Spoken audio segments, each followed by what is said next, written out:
Abakozi rero bangana ibihumbi 14,046 batakorewe ayo madosiye ajanye no kudugirizwa amapete biba bivanye no kuri ibi bikurikira.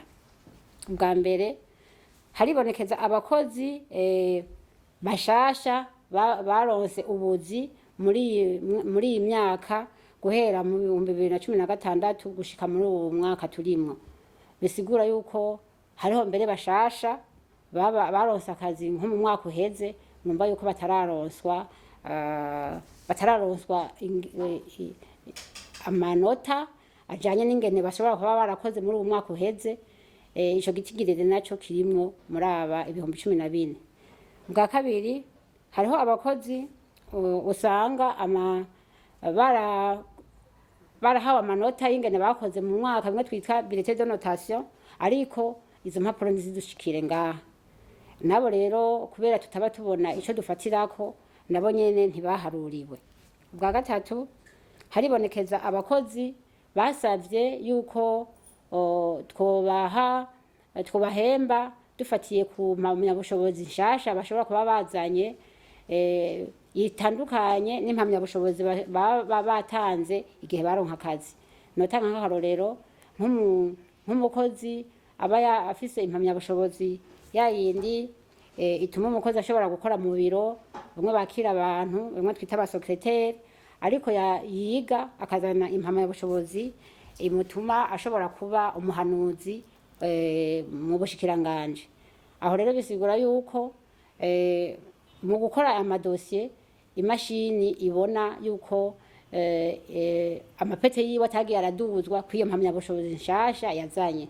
Rero nk'abo bisaba yuko tuza tugatora dosiye tukayikora n'intoke imbere yuko tubishira mu mashini. Uyundi mugwi w'abakozi bashobora kuba bataronse aya mahera ajanye no kudugirizwa amapete, n'abakozi usanga barahagaritse akazi hanyuma bakagaruka nko muri iyi myaka nyene guhera mu 2016 gushika muri iyi myaka umwaka turimwo. Dufate nk'umukozi aba yarahagaritse akazi akagenda gukora ivyiwe hanyuma akagaruka, bamwe twita basaba reintegration. Murumva yuko mw'ico gihe amapete yiwe ntaba yagiye aratondekwa, kuko mwumva ko haba hariho igice cyahagaze. Imashini rero mwene uwo ikimusimba akazotegereza guharurirwa turavye idosiye yiwe n'ingene yagiye arahagarika yongera agaruka.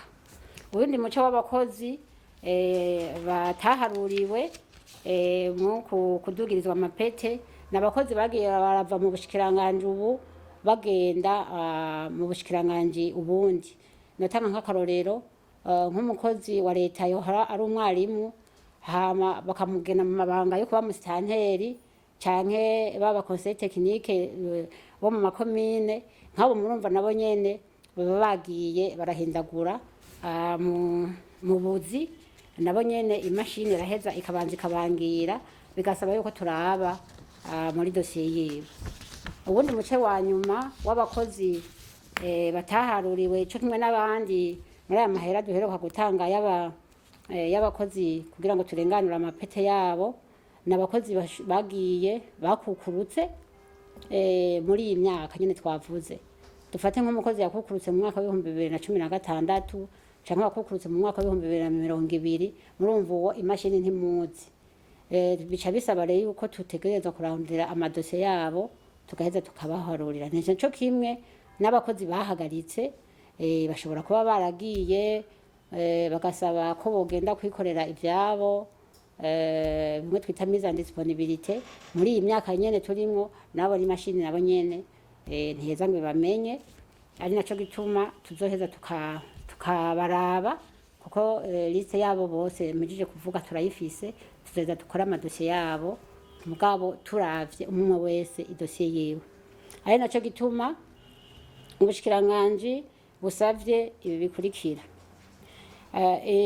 Urutonde rw'abo bakozi bose batakorewe amadosiye ku mvo mpejije kubasigurira, urwo rutonde turarufise kandi turiko turabikora n'umwete mwinshi kuko twabishize mu bintu vyihuta kugira ngo nabo batunganirizwe.